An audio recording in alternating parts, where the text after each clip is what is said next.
السلام عليكم ورحمة الله وبركاته.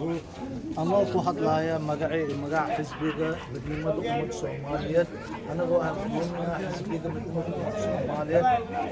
waxaan maanta hambalyo bogaada u dirayaa dhammaan ummadda Soomaaliyeed gaar ahaan beelweynta Banaadiriga qaas ahaan culimada al-faqiih dhammaan meel kasta ay joogaan waxay leeyahay عيد مبارك كل عام أنتم بخير ما شاء الله مانت ومالي وين آتي فرحة وين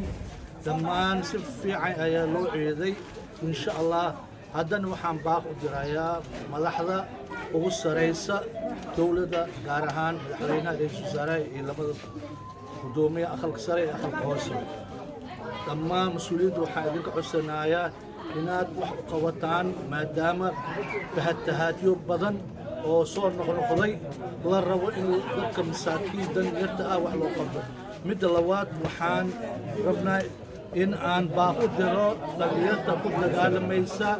gobolada dhexe oo qaab qabiil isu laynaysa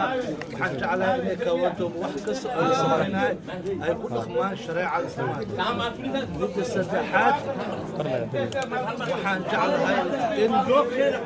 la midoobo oo hal la noqdo إن شاء الله وبلا توفيق والسلام عليكم ورحمة الله وبركاته.